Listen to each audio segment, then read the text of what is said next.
The Central Asian Report is a program about the ongoing geopolitical trends and the panorama of the present-day realities in Central Asia.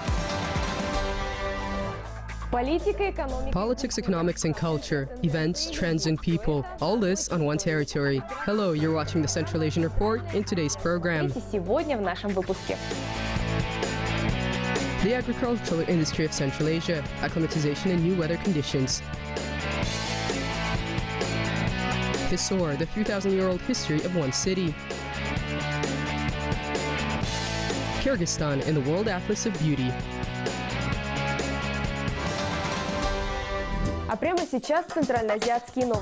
And coming right up, the headlines of Central Asia. Uzbekistan has offered 540 depositors of mineral resources up for development to foreign investors. Among these sites are ones with prospects of reserves of uranium, wolfram, lithium and other precious metals. Development will be possible on the basis of a product sharing agreement with the country's authorities, as well as an agreement on the creation of joint enterprises, including in the sphere of deep processing of raw materials. Kazakhstan and the United States will begin cooperation in the sphere of atomic energy. A corresponding memorandum was already signed between the states. Among other issues, it provides for competitive, mutually beneficial supplies of Kazakhstan's natural uranium to the world market. The representative office of the Union of Industrialists and Entrepreneurs of Turkmenistan opened its doors in Beijing. It is expected that this will aid in the consolidation of businesses of the two countries, increasing volumes of exports of Turkmenistan's products to China. It will also open up opportunities for closer exchange in know-how and technologies between the states. I will note that at the moment China is Turkmenistan's largest trade and economic partner, but from now on is ready to increase the volume of its imports from Turkmenistan's.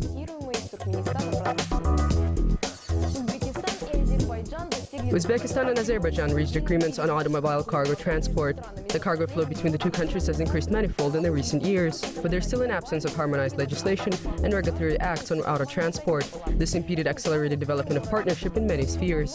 And now, during the meeting that was recently held in Tashkent, a draft agreement on road transport was prepared. And by the looks of it, the governments of both countries will be ready to sign it in the near future.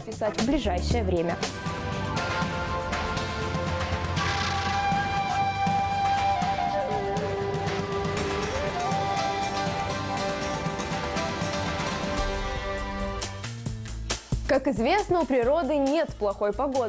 it is known, there is no such thing as bad weather, but nevertheless not all weather conditions are a blessing, especially for farmers whose business directly depends on what the skies send. In the meantime, according to scientists, the climate in Central Asia is changing, and for the regional agro-industry, these changes may not be for the best. Details in our next story.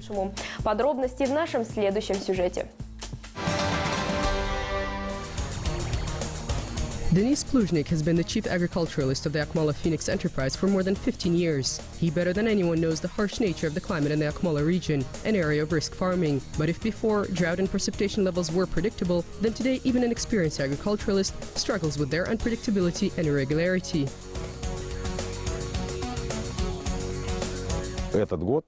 This year, in terms of precipitation levels, tracking from fall to fall of next year, it was similar to the averages of many years, even higher in terms of moisture availability. The areas where this precipitation occurred, however, very little reached harvest territories. In the spring of this year, there were major rains which held back seed cultivation and pushed it out towards June. However, after the sowing season, there was a 40-degree heat wave.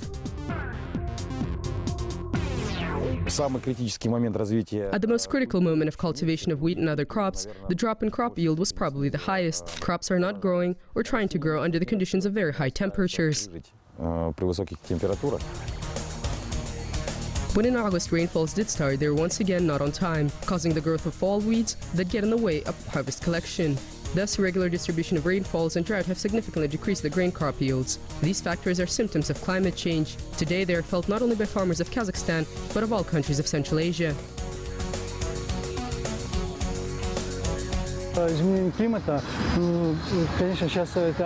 Changes in climate, this is a pressing issue right now. There is the phenomenon of climate change and often anomalies in nature, drought and water shortage.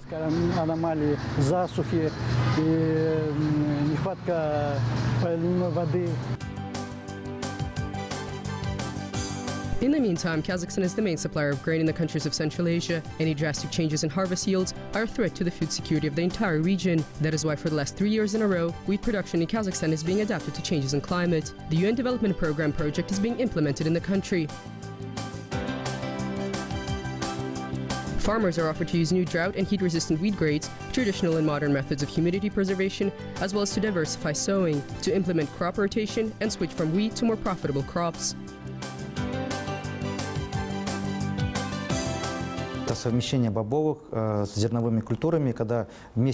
Combination of bean with grain cultures, when sown together, there is an effect of mutual benefit. When good quality wheat is grown because of the bean cultures providing a nutritious environment for its growth, and it is technologically efficient to collect these two crop cultures at the same time. Farmers are provided with information on how to adapt to new climate conditions during traditionally held events, field days and weeks. Denis Pluzhnik is an example of the effectiveness of these information-sharing campaigns. He applies all the relevant theoretical knowledge learned in practice. We have actively implemented bean cultures, hulless barley, into our crop rotation system. In this case, diversification and substitution cultures are also positively impacting the effectiveness of grain production.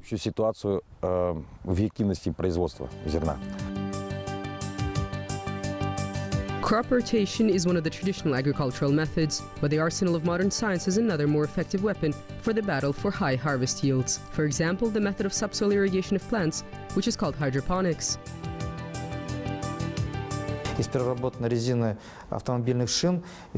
Hoses are produced from processed rubber of vehicle tires using German technology. They are buried under the soil in the place of outgrowth of the root system. It trickles out and nourishes these plants. This is something that is well used in the fight against drought.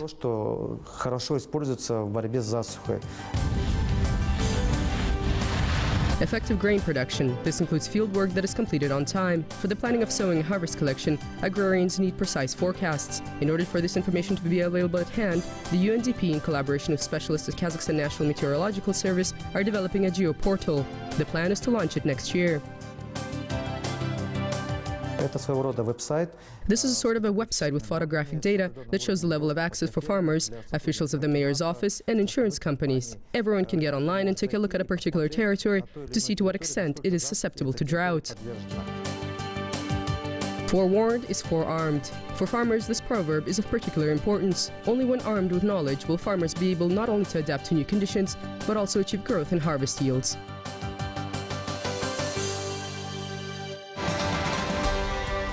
In Tajikistan, preparations are underway for an anniversary that will be celebrated, without exaggeration, by the entire country. The Hisor town will turn 3,000 years. In different historical epochs, here was a fortress, a city, and even a nature reserve. But it has always remained the true pride of the people of Tajikistan. Our correspondent from Dushanbe visited the city, and it turned out that despite its mature age, a lot still awaits the city.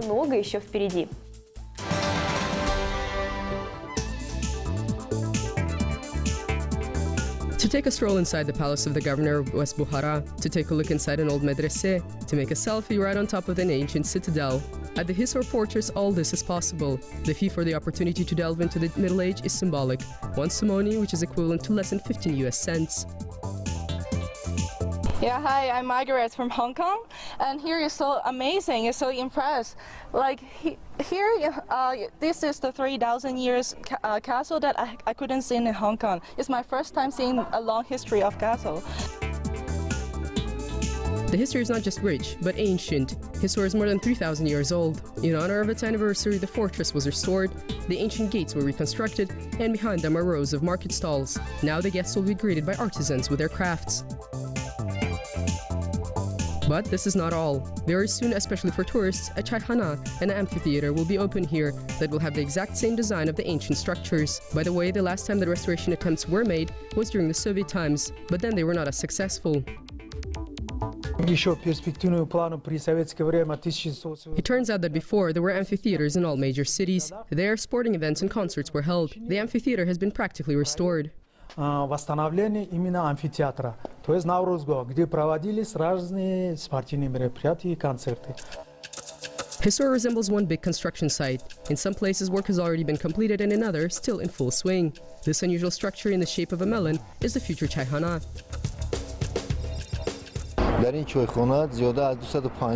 This is a unique structure. There is nothing like it in any countries of Central Asia.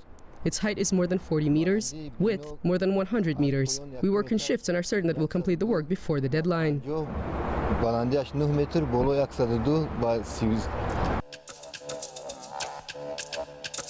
Around 300 people are working here. Mirzorahim with his students came on purpose from Hunjan to decorate the Chayhana. The decorations will be done in national style. Each panel picture has its own title.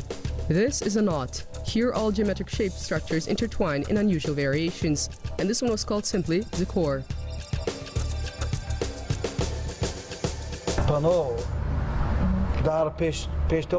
This will be an interesting ensemble. We will decorate the columns, walls and ceilings.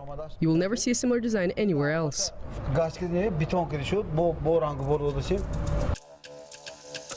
A couple of structures built especially for the University of Hisor have already been commissioned. The Presidential School, Central Library, Music and Palace of Culture have already opened their doors. Very soon the opening of the Central Stadium with a capacity for 20,000 places will take place, along with the opening of a cultural and recreational park, enterprises and plants, sports halls and health centers. More than 40 countries of the world, hundreds of women's portraits, thousands of profiles and hairstyles. All this is the Atlas of Beauty, an international photo project which is being watched by millions of people across the world. Our correspondent in Bishkek closely tracked the project and discovered there are not only Central Asian geographic locations, but also familiar faces. Watch our next story. Смотрите об этом наш сюжет. Kanashai Beishikeva is rushing to her first lesson, geography. By the way, the young woman is now learning about countries and continents on her own, using the Atlas of Beauty.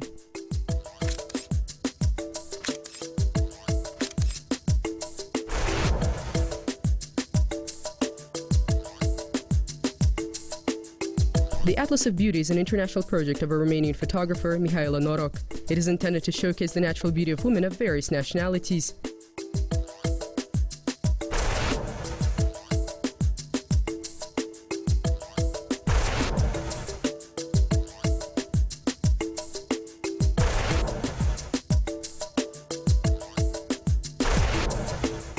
The project has already made the Florsum Dushanbe Munira Mirzoeva famous, and now there's another face of Central Asia, 10th grade student from Bishkek. We made hundreds of pictures, but for some reason she chose this one. The photo was published on the official site of the project and has already received more than 4,000 compliments from people from all across the world. Her eyes are not green, more amber green. Kyrgyz people, they had this kind of eyes, and it is very difficult to find people with this eye color, and I think that is why they noticed her. Kanashai's schoolmate remembers. Appearance of the girl's picture in the Atlas of Beauty caused a real shock among her friends.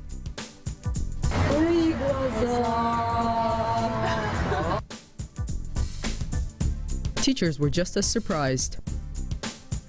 We sort of did not notice her beauty, but if one looks closer, she really does have interesting facial features and really is a beautiful girl. To see the girl just once was enough for the Romanian photographer to understand that beauty cannot be missed. They met accidentally next to the stall. During summer holidays, Kanashai earned extra money by selling donuts here.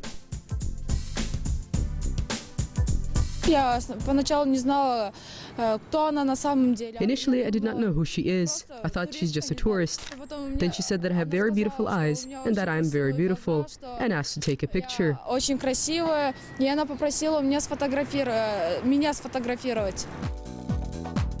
According to Kanashai, she owes her appearance to her parents, but the modest father, who is an architect, and mother, who is a cook, did not want to appear before the cameras. They are very proud of their daughter and her success, but it seems that they're not fully aware of its magnitude. Well, just like Kanashai herself. All women, all young women are beautiful, but for the world-class level, I do not know. I do not consider myself beautiful. For now, international fame has not affected Kanashai's life in any way. The young girl dreams of becoming a flight attendant and is artistly learning foreign languages. Because one thing she's sure of, her beautiful eyes may have gotten her into the Atlas of Beauty, but will surely not get her into university. You're watching the Central Asian Report. Until next time on Kazakh TV.